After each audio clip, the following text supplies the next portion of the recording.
ഇന്ന് നമുക്ക് വീട്ടിൽ നമുക്ക് എങ്ങനെ എളുപ്പത്തിൽ കുറ്റിക്കുരുമുളക് ഉണ്ടാക്കാം എന്നുള്ളത് ഞാൻ കാണിച്ചു തരുന്നത്. നമുക്ക് എല്ലാവർക്കും നമ്മുടെ വീട്ടിൽ കുരുമുളക് ഉണ്ടെങ്കിൽ അതിൻ്റെ തണ്ട് വെട്ടിയും കാണിട്ട് നമുക്ക് സ്വയമായിട്ട് ഉണ്ടാക്കാവുന്ന കാര്യമാണ്. അപ്പോൾ അതേ രണ്ട് സൈസിൽ ഞാൻ ഉണ്ടാക്കി വെച്ചിട്ടുണ്ട്. അത് ഞാൻ നിങ്ങളൊന്ന് കാണിച്ചു തരാം.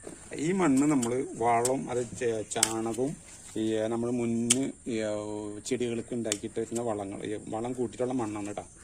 അപ്പോൾ അതാണിത്. അതിൻ്റെ ഉള്ളിൽ കൂടെ കരിയില അതിൻ്റെ ഇടയിലിടാനായിട്ട് കുറച്ചെടുത്ത് വെച്ചിട്ടുണ്ട്. അപ്പം അത് പിന്നെ നമ്മുടെ ചുമപ്പ മണ്ണ് ഇത്. അപ്പോൾ ഇതിൽ വളം ഉള്ളതിൻ്റെ പേരിൽ ഇതിൽ നമ്മൾ ചേർത്തിട്ടുള്ളത് ചാണം ചേർത്തിട്ടുണ്ട്. അതേപോലെ തന്നെ വേപ്പ് മണ്ണാക്കിൻ്റെ ഇതൊക്കെ ചേർത്തിട്ടുള്ള വളം കൂട്ടിയിട്ടുള്ള മണ്ണാണ്. അതിൻ്റെ ഉള്ളിൽ കൂടെ നമുക്ക് കുറച്ച് ചുമപ്പ മണ്ണും കൂടി മിക്സ് ചെയ്യാം.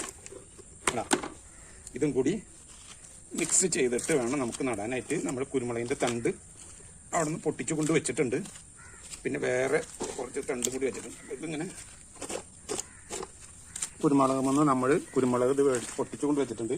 എന്നിട്ട് നമ്മളിതിനെ രണ്ട് ശിഖകളായിട്ട് ഇതിനാണ്ട് കട്ട് ചെയ്ത് കളയാം. ഇലകൾ കണ്ട ഈ ഇലകളൊക്കെ കണ്ട് കട്ട് ചെയ്ത് വന്നിട്ട് രണ്ട് ഇതായിട്ട് വെച്ചാൽ അതേമാതിരി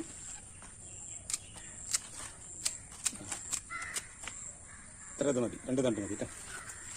പിന്നെ നമുക്ക് എന്ന് വെച്ചാൽ ഇതല്ലാണ്ട് ഇത് കൂടാതെ കണ്ട് വേണമെന്നുണ്ടെങ്കിൽ ഇതേമാതിരി തന്നെ വെള്ളത്തിൽ ഇട്ട് വെച്ചിട്ടുണ്ടെങ്കിൽ വളരെ വേര് വരും. അത് ഞാൻ ചെയ്ത് വെച്ചിട്ടുണ്ട്. അത് ഞാൻ നിങ്ങൾക്ക് കാണിച്ചു തരാം. അല്ല ഈ മൂന്ന് തണ്ട് വെച്ചിട്ടുണ്ട്.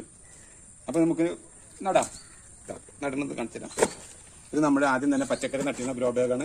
ഈ ഗ്രോ ബാഗ് വളരെ നല്ലതാണ്. ഞാനിപ്പോൾ ഇത് 3 വർഷമായിട്ട് നമ്മൾ ഇതിപ്പോൾ ഇതിൽ കൃഷി ചെയ്യുന്ന കേട്ടോ. ഇതിപ്പോൾ 4ാമത്തേന്. അപ്പോൾ ഗ്രോ ബാഗ് നല്ലതാണ്. കുറച്ച് കരിയല്ല നമ്മൾ എടുത്തിട്ടുണ്ട്. അത് ഏറ്റവും അടിയിലെടുത്തിടാം.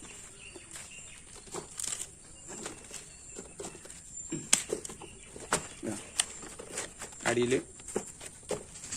കരിയിലിട്ടതിന് ശേഷം നമ്മൾ മിക്സ് ചെയ്ത് വെച്ച മണ്ണും കൂടി അതിൻ്റെ ഉള്ളിലിടാം.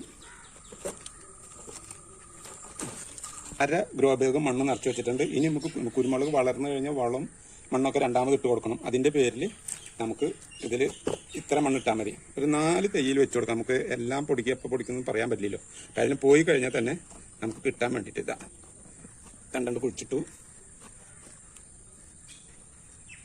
ഇതിപ്പോൾ കുരുമുളക് തണ്ട് നട്ട് കഴിഞ്ഞിട്ടുണ്ട്. അപ്പോൾ ഇതിൻ്റെ ഉള്ളിൽ 3 തണ്ട് ഞാനിപ്പോൾ നമ്മൾ വെച്ചത് നട്ടിട്ടുണ്ട്. പിന്നെ ഞാൻ എന്താണെന്ന് വെച്ചാൽ വേറെ ഒരെണ്ണം കൂടി നട്ട് റെഡിയാക്കി വെച്ചാൽ അത് വെള്ളത്തിലാണ് ഞാൻ വെച്ചിട്ടുള്ളത്. ഒരു വെള്ളത്തിൽ നമ്മളിങ്ങനെ ഇട്ട് വെച്ച് കഴിഞ്ഞാൽ ഒരു 10 ദിവസം കഴിയുമ്പോൾ ഇതിന് വേര് വരും. ആ വേര് വന്നു കഴിഞ്ഞാൽ ഈ വേര് വന്നിട്ടുണ്ട്. അപ്പോൾ ആ വേര് വന്നു കഴിഞ്ഞിട്ടുണ്ടെങ്കിൽ വീണ്ടും ഇതിൽ തന്നെ നട്ടണം. ഞാൻ വേറെ ഒരെണ്ണം സെപ്പറേറ്റ് നട്ടിട്ടുണ്ട്. അത് ഞാൻ കാണിച്ചു തരാം കേട്ടോ. തടമുണ്ടെങ്കിൽ 2 ആയാലും നമുക്ക് സുഖസുന്ദരമായിട്ട് ഇതിൽ കുരുമുളക് ഉണ്ടാക്കാൻ പറ്റും. അപ്പോൾ അത് ഞാൻ മുമ്പ് വേറെ വീഡിയോയിൽ ഇട്ടിട്ടുണ്ടായിരുന്നു ഇതിനെ പറ്റി കണ്ടിട്ട്. അതും കൂടി ഞാൻ കാണിച്ചു തരാം കേട്ടോ. ഇതേമാതിരി നമ്മൾ നട്ട് സാധനമാണ് ഇതിന് മുളച്ചു വന്നിട്ടുണ്ട്. ഇത് നമ്മൾ വെള്ളത്തിൽ വെച്ചിട്ട് നട്ട ഇതാണ്. അപ്പോൾ മുന്നേ നട്ടതാണ്, അത് മുളച്ചു വന്നിട്ടുണ്ട് കേട്ടോ.